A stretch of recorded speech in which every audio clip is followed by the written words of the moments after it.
Assalamualaikum warahmatullahi wabarakatuh. Perkenalkan, nama saya Ragan Septayuda Lesmana.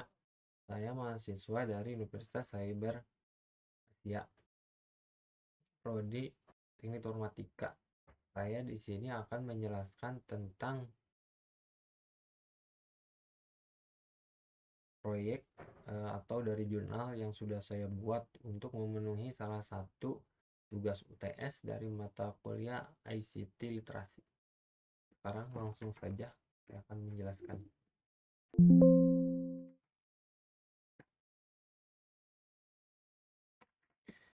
Di sini judul yang saya ambil untuk penelitian di jurnal saya yaitu ada pemanfaatan kecerdasan buatan atau artificial intelligence, bisa disingkat juga AI, secara optimal dalam dunia kerja.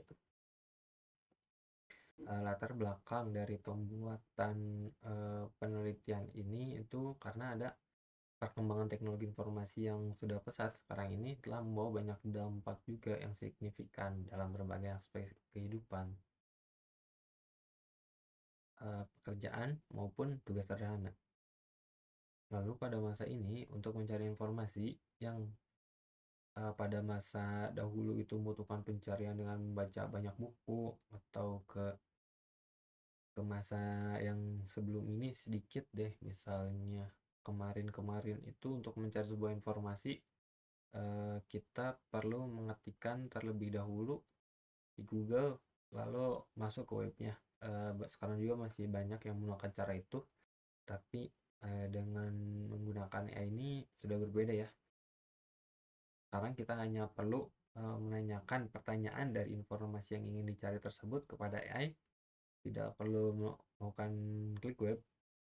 Si AI ini akan mencarikan informasi tersebut dan memberikan langsung kepada kita. Kita itu hanya langsung masukkan pertanyaan dan menunggu. Nah, apa itu AI?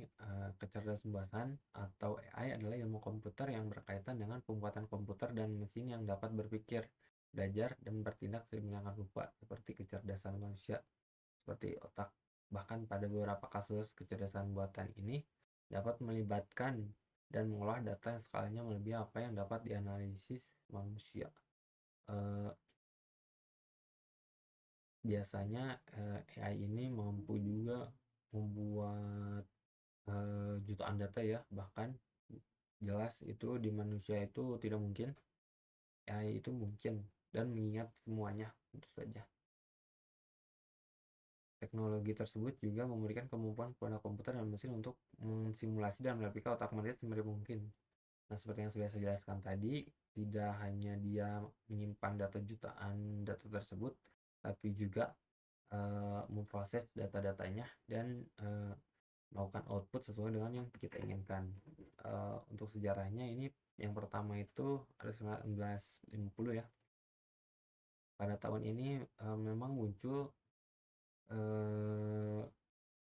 kata-kata artificial intelligence, tapi belum sepintar sekarang. Nah, lalu ada 1980, sudah agak lama itu muncul istilah juga machine learning. Di sini itu komputer-komputer sudah mulai belajar dari data-data yang dikirimkan. Lalu ada deep learning.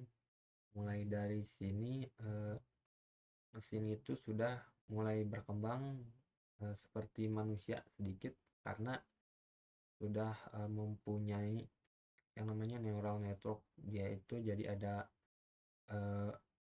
komputer itu bisa belajar dari generasi ke tiap generasi seperti itu. Kalau yang terakhir ada 2020 an ya, sampai sekarang juga masih AI itu sudah mulai bisa membuat hal generatif. AI itu maksudnya AI-nya bisa membuat hal-hal seperti bisa membuat foto. AI itu sekarang dari inputan teks saja membuat video seperti itu.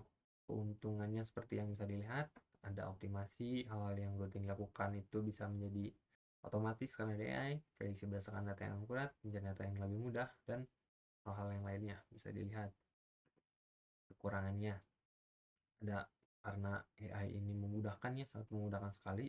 Banyak juga pekerjaan lapangan pekerjaan yang kemungkinannya digantikan oleh AI, tentu saja.